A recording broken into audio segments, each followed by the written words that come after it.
ice. Well, I stumbled upon a satellite photograph of an ice shelf supposedly in danger of imminent destruction. And I noticed that the photographs and all the similar photographs like it were dated 2009. And I thought, I wonder what's happened to this ice shelf in the succeeding years. What does the ice shelf look like now?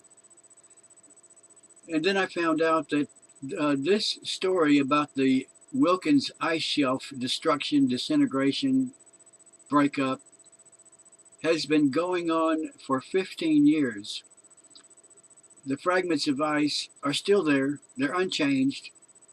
Every summer in the Arctic, they come loose from the sea ice, which forms every winter. It's bitterly cold down there in Antarctica, the South Pole. It's bitterly cold. The sun doesn't shine for months at a time because of the tilt of the Earth. When the Earth tilts, when the South Pole tilts toward the sun in the Arctic summer, some of the sea ice melts, and these big fragments of ice in the Wilkins ice shelf come free again. And environmental whack jobs go down there in airplanes and boats and show you how huge these icebergs are. When you compare the size of these icebergs to the size of Antarctica, you realize it's nothing. And this story gets repeated by the U.S. news media, NBC, CBS, internet, again and again, year after year. Why? Why make a mountain out of a molehill? Why such extreme disinformation so put out by so-called scientists, supposedly? You're going to see in a minute the reason for this. It has to do with Obama politics and the destruction of the United States of America as a sovereign nation.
To get straight to the point, you must pay, and Obama will make sure that you do, and here's why. It's based on EPA regulations that are already in place that you didn't know about. This short and succinct and to the point couple of paragraphs put out by Heritage Foundation is worth hearing. The basis of EPA regulations and the uncertainty of EPA claims. In December 2009, the EPA published an endangerment finding in the Federal Register, which, pursuant to Section 202, Part A of the Clean Air Act, defined carbon dioxide and 5 other greenhouse gases as pollutants that threaten public health and public welfare. Then EPA Administrator Lisa Jackson did not draw this conclusion on the grounds that carbon dioxide and other greenhouse gas emissions cause direct and measurable adverse public health impacts, but because of alleged greenhouse gas contribution to global warming that will result in harmful effects to human health and the environment. Using assessments from the U.S. Global Climate Research Program and the Intergovernmental Panel on Climate Change, the endangerment finding concluded that human-induced increases in greenhouse gas emissions will cause global warming, and that this warming will lead to adverse changes in air quality, higher sea level, increases in extreme weather events, threats to ecosystems, wildlife infrastructure, net negative impacts on mortality, in other words, increase in heat-related deaths, when in fact more deaths occur during cold winters than in the summer. Net adverse effects on agriculture production in the United States, when in fact warmer climate increases agricultural output tremendously. In other words, they got it ass backwards.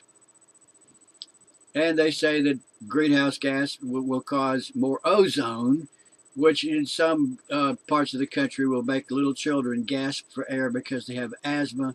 Very few children have asthma. Those asthma symptoms can be controlled quite easily with medication. Policymakers and regulators should not ignore the abundance of climate data and research that counter the claims that man-made greenhouse gas emissions will lead to such problematic circumstances. Proponents of carbon caps have often argued that there is no longer a debate, and that 97% of the climate literature agrees that man-made emissions are causing warming.